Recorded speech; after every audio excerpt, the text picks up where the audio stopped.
مولاي صل وسلم دائما أبدا على حبيبك خير الخلق كلهم مولاي صل وسلم دائما أبدا على حبيبك. Berikutnya adalah tentang pengertian nahwu dan sorof. Ini saya sebutkan secara singkat di dalam tulisan yang saya upload itu bisa dibaca ya. Bahwa secara global tata bahasa Arab ini ada dua jenis. Yang pertama yaitu nahwu dan yang kedua sorof. Ini saling melengkapi. Kalau kita ingin bahasa Arab mungkin perlu ditentukan dulu ya. Kita ingin stressingnya di bab apa. Kalau kita ini insya Allah stressingnya di dalam tata bahasa Arab ini ya, nahwu dan sorofnya. Nanti barangkali ada lagi paket kalimat ataupun pelatihan lain mungkin dalam hal muhadatsah ya, dalam hal hiwar barangkali di kesempatan yang lain ya. Tetapi di sini stressingnya adalah di dalam bahasa Arab secara pasif ya, artinya kita bisa dengan mempelajari tata bahasa ini akan bisa kita pahami ketika kita membaca teks Arab insya Allah ya. Itu kalau kita serius insya Allah bisa ya. Tidak ada kata putus asa, tidak ada kalimat berhenti. Terus usia tidak menjadi halangan. Apapun usia kita, ada orang yang usia 60 baru belajar Al-Quran dan baru bisa menghafal Al-Quran. Ternyata bisa usia 60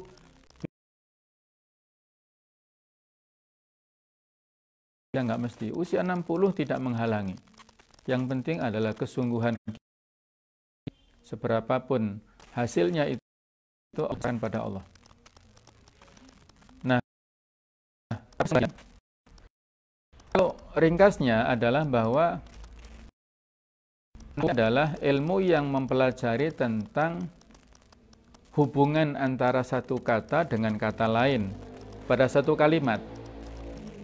Sementara sorof itu adalah ilmu yang mempelajari tentang perubahan yang terjadi pada kata itu. Nah, jadi sorof itu biasanya lebih dahulu difahami pada nahwu. Jadi kalau sorof itu adalah kita mempelajarinya pada kata itu. Ya contohnya yang mudah ini di surat Al-Baqarah ayat yang kedua itu Alhamdulillahi Rabbil Alamin. Biasanya kita artikan segala puji. Mana yang menunjukkan makna segala itu? Itu dari kata-kata al di sini. Al ini adalah mengandung al-istighraqiyah. Al yang mengandung arti semuanya, segala. Segala sesuatu yang terkandung dalam kata-kata alhamdu, itu semuanya kullul hamdi wa jami'ul hamdi lillahi, ya. Semuanya untuk Allah. Jadi yang dimaksud dengan tujuan mempelajari ilmu nahwu itu adalah kenapa kita baca alhamdu ini harokatnya dhamma. Kenapa tidak kita baca alhamdi? Kenapa tidak kita baca alhamda? Itu nanti pembahasannya di dalam ilmu nahwu. Ketentuan perubahan yang ada di akhir kata itu ditentukan oleh posisi atau jabatan kata itu dalam kalimat ini. Ini jabatannya menjadi apa? Kalau bahasa kita disebut subjek ya. Kalau di ilmu nahwu disebut mubtada. Alasan kenapa ini didhamahkan itu adalah karena posisinya menjadi mubtada, yaitu subjek tadi. Lah, apakah setiap mubtada itu tandanya hukumnya dhammah? Tidak mesti. Nanti ada pembahasan khusus di bab i'rab ya. Jadi kunci mempelajari nahwu itu dalam rangka untuk bisa mengi'rab istilahnya. Mengi'rab itu adalah mengetahui hukum kata, jabatannya, alasannya, dan lain-lain dalam sebuah kalimat. Nah, itu ada pembahasan tersendiri ya. Paling tidak ada 4 poin dalam mempelajari i'rab itu. Yang pertama, kata itu posisinya sebagai apa? Hukumnya itu diapakan? Kemudian tandanya itu pakai apa? Yang keempat, alasannya itu kenapa pakai tanda itu. Nah, itu ada 4 poin itu dalam i'rab itu ya. Seperti ini contohnya. Alhamdu adalah mubtada. Oke, jabatannya kita ketahui. Setiap mubtada hukumnya apa? Istilahnya marfu ya, harus dirofakkan. Tanda rofaknya dengan apa? Dengan dhammah. Bukan dengan wawu, bukan dengan alif ya, tapi dengan dhammah. Kenapa? Karena dia isim mufrad, isim yang tunggal. Nah, ini 4 ini insya Allah kita akan pelajari lebih lanjut ya. Itulah fungsinya kita mempelajari nahwu supaya mengetahui perubahan. Lillahi, kenapa tidak lillahu atau lillaha ya? Karena ada lam di sini. Jadi ini 2 kata ini. Li itu kata tersendiri yang masuk dalam bab huruf ya. Sedangkan lafzul jalalah itu isim yang majrur karena ada li ini. Jadi ada, kenapa dikasrohkan? Karena ada huruf lam yang dikasrohkan ini yang berarti untuk atau bagi ya. Kemudian Rabbil alamin. Kata-kata Rabbi kenapa dikasrohkan? Kenapa tidak boleh Rabbu atau Rabba? Karena dia di sini menjadi sifat ya untuk lafdzul jalalah, karena lafdzul jalalnya adalah majrur ya. Alamatnya dengan kasroh di sini, maka Rabbi juga dikasrohkan ini. Al-alamin ini adalah juga dibaca al-alamin, al-alamun. Kenapa ya? Karena dia menjadi yang menjadi sandaran. Masing-masing ini punya jabatan.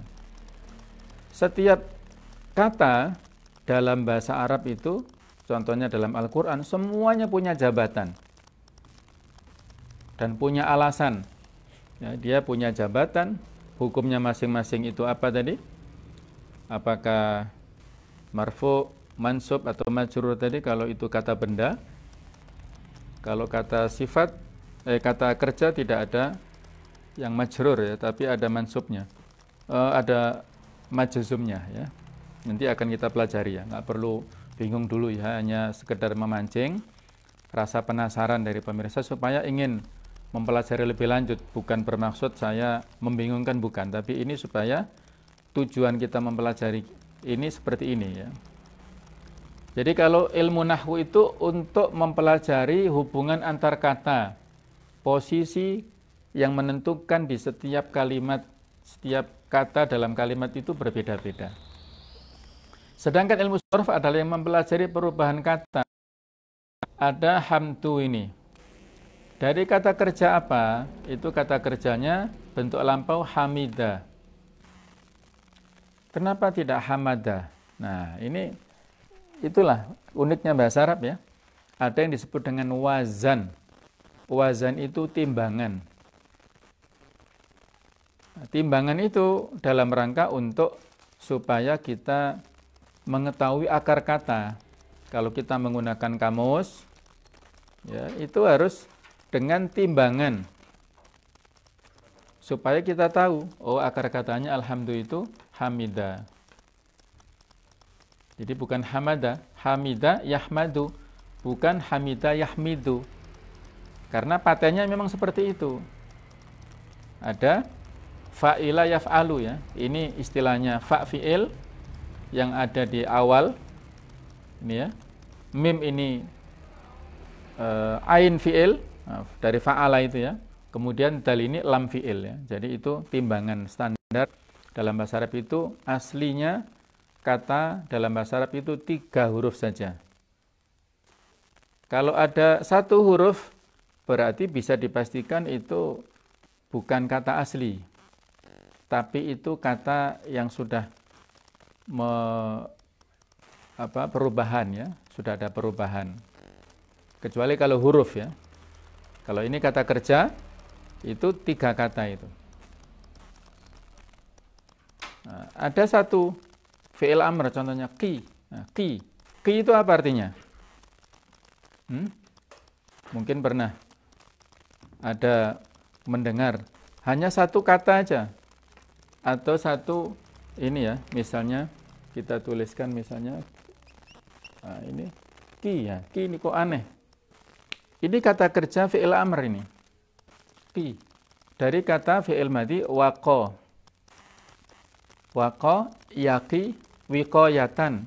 Fi'il amrnya ki. Waqo itu asal kata dari kata-kata takwa. Jadi takwa ya, takwa ini akar katanya waqo. Kalau kita cari di kamus makna takwa, kita ingin membuka kamus tapi dari huruf tak, maka nggak akan ketemu ya. Kalau kita ingin buka apa artinya takwa, tapi kita awali dari huruf tak, nggak ketemu. Nah, bagaimana bentuk waqo menjadi takwa, inilah dipelajari di ilmu shorof ini. Waqo artinya menjaga, berhati-hati, waspada ya. Itu maknanya sama dengan ini ya. Waqo yaqi wiqayatan. Wiqayatan artinya penjagaan. Itu al-wiqayatu khairun minal ilaj ya, penjagaan, tindakan preventif itu lebih baik daripada kuratif, pengobatan. Nah, waqo itu berhati-hati, berjaga-jaga sebelum terjadinya sesuatu. Nah, kurang lebih seperti itulah ya. Ada hamida yahmadu, kemudian hamdan. Nah, alhamdu ini para pemirsa yang berbahagia diambil dari sini. Ini namanya isim masdar. Kata benda bentuk abstrak ini ya. Ini artinya dia telah memuji, dia sedang memuji. Ini artinya pujian. Pujian ya, pujian. Segala puji atau segala pujian. Nah, kenapa? Mungkin ada pertanyaan. Kenapa ini dikasih al? Kok di sini nggak ada alnya? Nah, nanti ada penjelasannya ya. Kapan ini dikasih al? Kapan alnya nggak ada? Yang jelas nggak boleh ditumpuk, digabung dalam satu kata. Alhamdun misalnya nggak boleh. Al itu tersendiri, tanwin itu tersendiri, tidak bisa digabung. Ini tanda isim. Salah satu tanda isim adalah pakai tanwin belakangnya atau al di depannya ini. Nah, kemudian hamidun. Apakah boleh kita baca al-hamid misalnya? Syekh siapa? Marganya namanya al-hamid misalnya. Nah, boleh saja ya. Kapan dibaca al-hamid itu tergantung posisi di dalam kalimat itu jadi apa. Ya, kalau ini kan karena dia nggak jadi apa-apa ya, kita baca hamidun ini. Kenapa ini fathah, ini dhammah? Ya, karena lazimnya seperti ini. Mahmud, namanya Pak Mahmud. Nah, berarti sama dengan hamidah. Nah, ada hamidah kalau perempuan, atau hamidah laki-laki. Mahmud artinya yang terpuji. Mahmudah, nah, ada ibu-ibu namanya Mahmudah. Dan bahkan ada Ahmad, banyak sekali. Muhammad. Ahmad juga dari sini kata ini. Muhammad itu satu akar kata, bisa berkembang sekian banyak dan penggunaannya macam-macam. Itulah ya, ilmu shorof itu lebih rinci ya, lebih detail daripada ilmu nahwu. Baik. Pembahasan berikutnya adalah pembagian kata dalam bahasa Arab ya. Tapi sebelum itu perlu kita pahami istilah ini supaya tidak salah paham nantinya. Al-kalimatu itu dalam bahasa kita kata. Jamak dari al-kalimatu adalah al-kalimatu, kata-kata. Al-kalamu sama dengan al-jumlah. Dalam bahasa kita, kalimat. Apa bedanya antara sini dengan sini? Bisa nggak kita sebut al-kalimat dengan kalimat ini? Apa bedanya? Bedanya, kalau di sini, al-kalimat kata-kata itu adalah kumpulan dari kata-kata yang belum sempurna. Ya, ini kata yang belum bisa dimaknai, belum bisa punya makna. Ya, misalnya, agama Islam itu adalah titik-titik. Adalah apa? Nggak disempurnakan. Nah, itu berarti hanya kumpulan kata-kata. Kalau kita sebutkan agama Islam itu adalah agama yang sempurna. Nah, berarti kan kalimat. Kalimat berarti al-jumlah, disebut al-jumlah al-mufidah. Al-kalam, al-mufid ya, kata-kata, kalimat yang bisa difahami maknanya. Al-mafhum yang bisa memiliki makna sempurna itu al-kalam atau al-jumlah al-mufidah ya. Jadi, kata itu adalah bagian daripada kalimat. Kalam ini, jumlah ini adalah kumpulan dari kata-kata yang memiliki makna. Walaupun kata-katanya panjang, tapi maknanya tidak sempurna, tidak disebut jumlah. Tapi walaupun pendek, contohnya ki, misalnya itu konteks kalimat apa? Sedang bicara ki, hati-hati. Nah, itu sudah kalimat sempurna. Ini sudah ada kata kerjanya, sudah ada pelakunya yang tersimpan di sini. Karena setiap kata perintah itu menyimpan pelaku yang tidak ditampakkan. Iqra misalnya. Bacalah. Di situ mengandung pelaku siapa yang disuruh, yaitu Muhammad. Anta di situ yang kembali kepada Rasul SAW tidak ditampakkan di situ. Nah, jadi satu kata itu bisa memiliki arti lebih dari satu. Ya, ada kata-kata istilahnya dhamir, kata ganti yang tersimpan, dhamir mustatir ya. Itu ada ya. Baik, kita teruskan penjelasan berikutnya. Mohon maaf ini kita balik ya.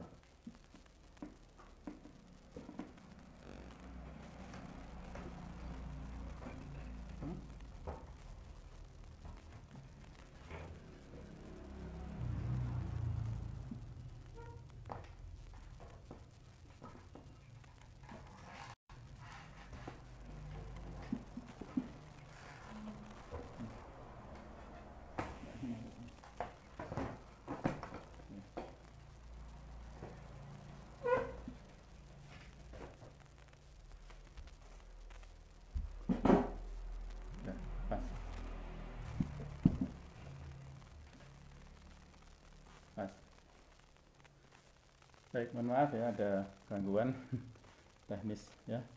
Sudah. Kita teruskan untuk pembagian kata ya dalam bahasa Arab. Jadi pembagian kata dalam bahasa Arab ini ada 3 macam. Sekali lagi, kata ini maksud adalah al-kalimah ya. Al-kalimah.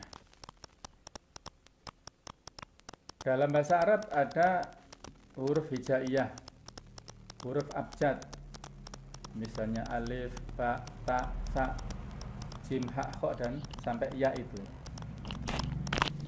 Mohon maaf. Jadi dalam bahasa Arab ada alif, ba, ta, dan seterusnya. Yang sebenarnya kalau terpisah-pisah hukum atau hurufnya ini tidak memiliki makna. Kalau dirangkai baru punya makna ya. Susunan huruf dalam bahasa Arab yang memiliki arti tertentu itulah yang disebut kalimah. Kalimah adalah lafadz yang mempunyai arti baik tersusun dari 1 huruf, 2 huruf atau lebih. Dalam bahasa Indonesia kalimah disebut kata. Contohnya adalah qiraah. Qiraah itu dari kata-kata qara'a. Kemudian Quran. Quran itu juga sama akar katanya, qira'a itu. Bacaan. Qira'a juga sama ya. yang dibaca.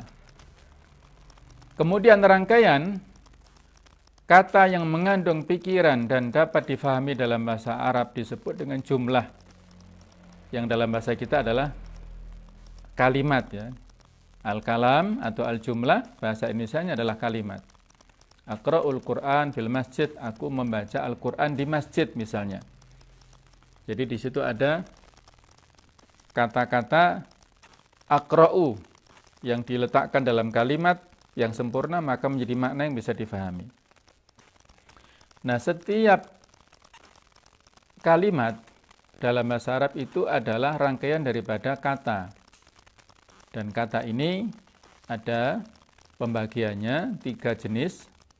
Yang pertama al-ismu, yaitu dalam bahasa umumnya disebut kata benda.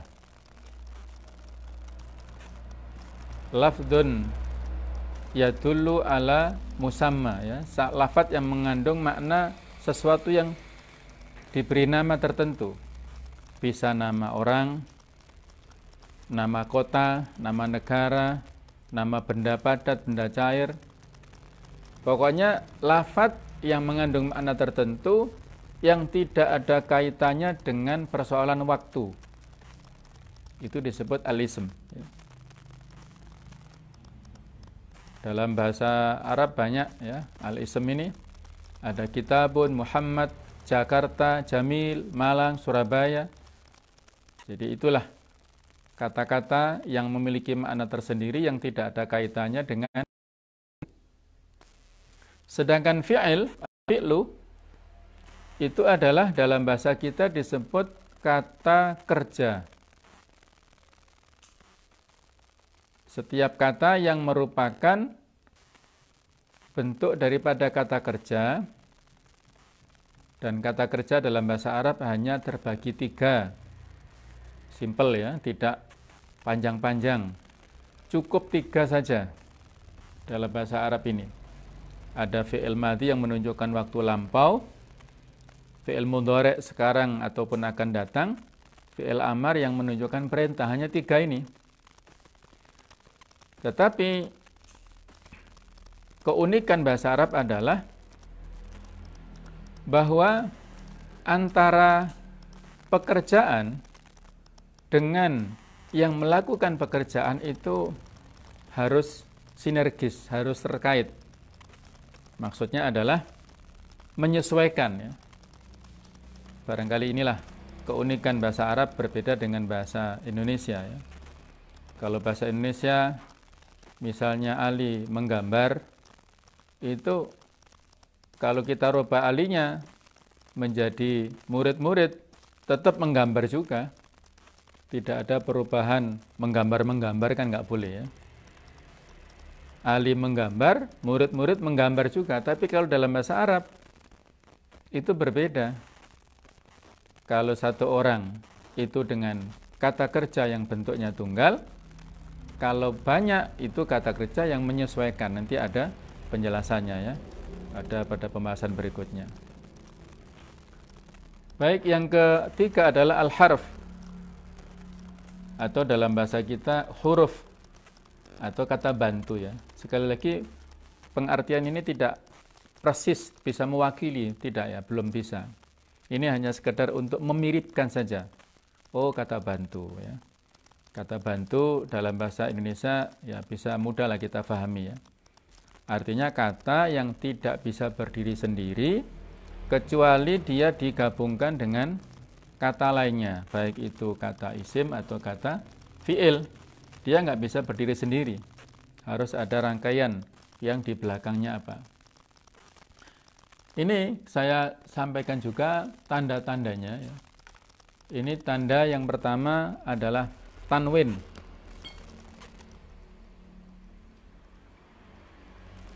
Jadi tanda isim yang pertama adalah ketika kata itu ada tanwinnya. Di mana posisi tanwin? Itu di kata di huruf yang terakhir. Dzalikal kitabu hudan lil muttaqin. Tanwin itu di sini fathatain ya. Ada juga kasrotain, dhammatain. Maksudnya apa sih fathatain? Itu kalau terjemahan harfiahnya kan 2 fathah, kasrotain 2 kasroh, dhammatain 2 dhammah. Tapi semua ini diringkas menjadi kata-kata tanwin. Nah, itu maknanya ya, tanwin. Jadi setiap kata yang ada tanwinnya bisa dipastikan itu adalah isim. Yang kedua, diawali dengan al. Dzalikal kitab. Al-Quran itu, kitab itu ya. Jadi al menunjukkan sebagai tanda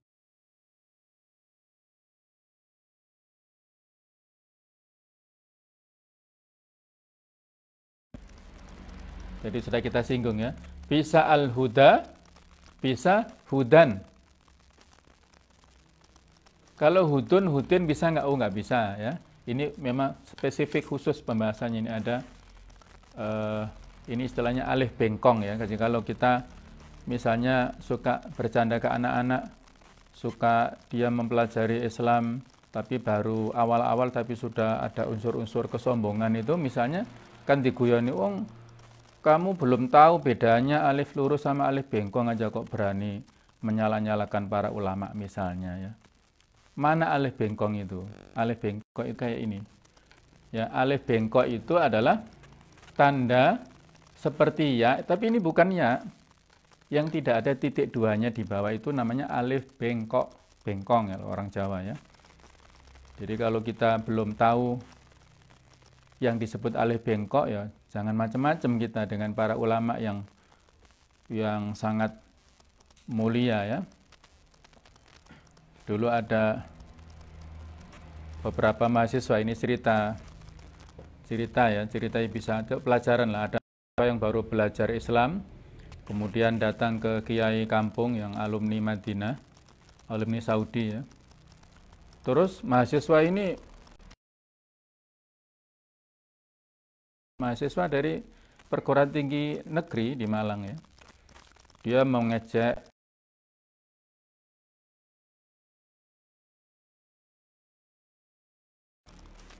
terus si kiai ini menyodorkan kertas sama ballpoint.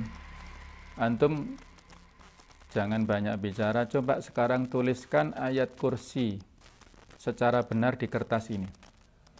Masya Allah, ternyata tulisan ayat kursi yang ditulis oleh mahasiswa ini salah ya.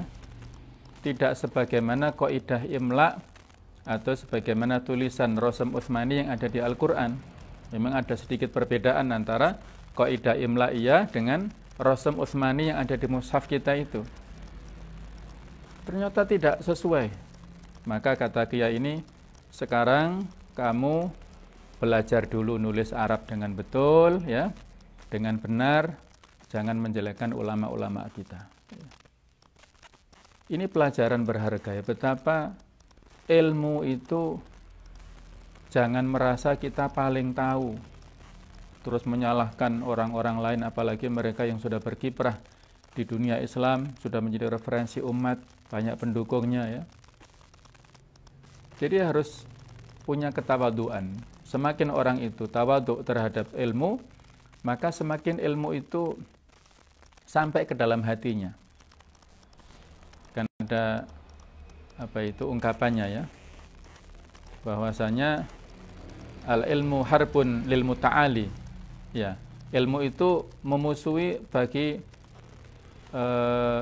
orang yang sombong, sebagaimana air itu nggak mau mengalir kepada tempat yang tinggi, air itu mengalir kepada tempat yang rendah. Ilmu seperti itu, kalau hati kita rendah tawadhu, ilmu itu sampai ke hati kita. Tapi kalau kita merasa tinggi, sombong pada guru kita, maka ilmu nggak sampai kepada kita. Maka jadilah kita orang yang tawadhu, yang rendah hati ya. Nabi Musa ketika merasa tinggi dan merasa tidak ada orang lain yang punya ilmu lebih tinggi daripadaku, kan Allah langsung memberikan teguran ya. Dengan cerita di surat Al-Kahfi bersama Nabi Khidir itu. Langsung ditegur. Dan bahkan dia nggak tahu hikmah dibalik peristiwa-peristiwa sesudahnya. setelah dijelaskan baru paham ya. Baik, jadi itu sekedar intermezzo ya atau tambahan ya. Jadi itu yang kedua. Yang ketiga adalah majrur yang dijerkan. Ini yang dijerkan ini perlu penjelasan ya. Apa jar itu? Di antara tanda majrur itu dengan kasrah. Wa bil akhirati hum yuqinun ya. Di sini ada harokat kasrah karena ada huruf bi atau ba. Ba ini huruf jar. Kemudian ini isim kata benda yang dijarkan oleh huruf bi. Setiap ada bi maka dijarkan. Apakah setiap jar itu tandanya kasrah? Belum tentu. Kalau ini bentuknya jamak bil muslimin ya. Beda lagi. Ini nanti ada penjelasan berikutnya. Yang keempat adalah penyandaran. Nah, penyandaran itu juga khusus di dalam bahasan bahasa Arab ya. Kalau bahasa kita mungkin seperti kata majmu' itu ya. Rabbil alamin. Kata-kata Rabb disandarkan kepada al-alamin. Yang disandarkan dan yang menjadi sandaran istilahnya mudhaf dan mudhaf ilaih pasti keduanya ini isim. Rabbi adalah isim, al-alamin juga sama isimnya. Ini disebut al-idhofah. Dan ini banyak di misalnya ya. Banyak sekali penyandaran ya. Rabba hadzal baiti misalnya ya. Banyak sekali contohnya dalam Al-Qur'an. Kemudian untuk fi'il itu ada beberapa tanda di antaranya qad qamatis shalah. Qad aflahal mu'minun. Berarti di sini adalah kata kerja. Sungguh-sungguh. Kalau masuk pada kata kerja bentuk lampau berarti sungguh-sungguh. Kalau masuk dalam kata fi'il mudhari' bisa berarti kadang-kadang. Sin ya atau sa, kalla saya'lamun. Ada saufa. Bedanya kalau sa itu waktunya dekat. Huwa sayahduru, dia sudah mau datang, sudah OTW ya, sudah datang. Kalau huwa saufa yahdur, dia akan datang. Akannya ini mungkin besok, mungkin lusa, mungkin tahun depan gitu ya. Jadi saufa ini waktunya agak panjang datangnya misalnya, atau kalau di sini adalah mengetahui ya. Mereka akan mengetahui, kalau di sini mereka akannya itu agak panjang waktunya. Kemudian tak taknis, tak yang menunjukkan arti perempuan. Alimat nafsun ma qaddamat wa akharat misalnya. Kata-kata alimat di sini menunjukkan tak taknis. Loh, mana Ustaz yang perempuan? Ini nafsun ini. Nafsun ini adalah mu'annats majazi dalam penggunaan di Al-Qur'an. Jiwa ya, jiwa itu penggunaannya mu'annats majazi. Dalilnya banyak. Wa nafsi wa ma sawwaha, demi jiwa dan apa yang menjadi kesempurnaan jiwa. Wa ma sawwaha bukan wa ma sawwahu ya. Jadi nafsun ini walaupun tidak ada tak di akhir tapi hukumnya mu'annats. Kemudian setiap kata yang diawali oleh salah satu dari huruf tambahan ini, ana itu atau anita, bisa kita baca untuk mengingat-ingat hamzah, nun, ya, ta. Misalnya akra'u, mana yang disebut hamzahnya? Depannya ini. Depannya ini bukan belakangnya ya. Belakangnya ini adalah kata asli, tambahannya di depan. Akra'u artinya aku membaca. Kalau kami nakra'u. Kalau dia yakra'u. Kalau engkau takra'u. Nah, jadi setiap kata kerja yang ada, setiap kata fi'il ini ya, yang ada ini berarti menunjukkan jenis kata kerja. Baik. Sedangkan al-harf adalah kata bantu, kata sambung, atau pokoknya yang tidak bisa sempurna kecuali disambung atau dilanjutkan dengan isim atau fi'il. Bisa masuk kepada fi'il, bisa juga masuk kepada isim. Kalau masuk ke isim, misalnya alaihim atau alal muslimin, kepada orang-orang muslim. Ada ala masuk kepada muslimin yang kata benda. Kalau masuk ke fi'il, bisa misalnya la tufsidu, janganlah kalian melakukan kerusakan. Ada kata-kata la, huruf tufsidu fi'il mudhari'nya, menunjukkan larangan, la nahi. Atau juga la ya'lamun, mereka tidak mengetahui. Baik. Inilah para pemirsa yang berbahagia. Dari penjelasan ini, maka untuk melatih dan mengukur pemahaman kita, saya buat latihan di sini. Latihannya adalah carilah 10 contoh setiap kata pada surat Al-Fatihah ataupun awal surat Al-Baqarah, di halaman awal, kedua di mushaf kita itu ya. Ini saya kasih contoh. Silakan diteruskan nomor 4 sampai nomor 13-nya ya. Silakan dilanjutkan, dibuat kolom seperti ini, yaitu nomor 1, 2, 3 nomor urut. Katanya apa? Kata dalam Al-Qur'an, silakan ini. Ini saya kasih contoh bismi ya.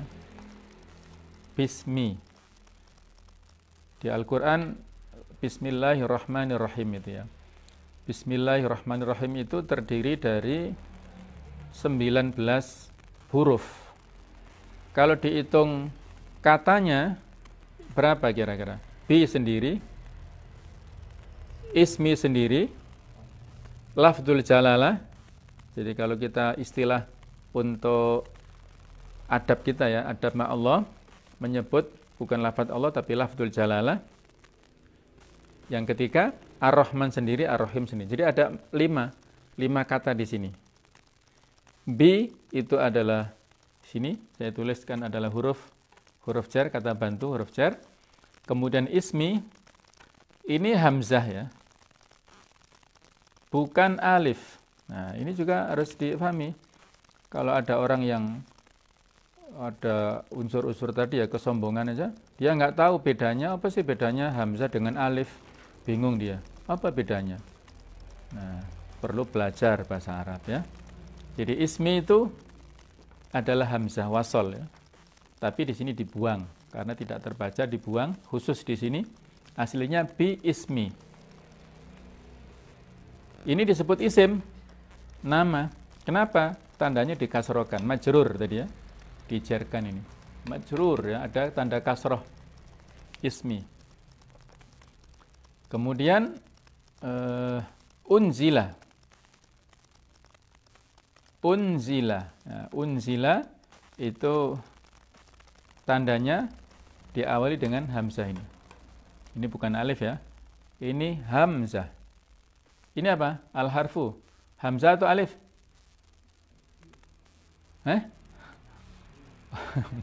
Nah inilah ya. Jadi ini hamzah. Nah, ini bukan alif. Ya. Jadi untuk membedakan hamzah dan alif itu perlu belajar ya. Perlu belajar.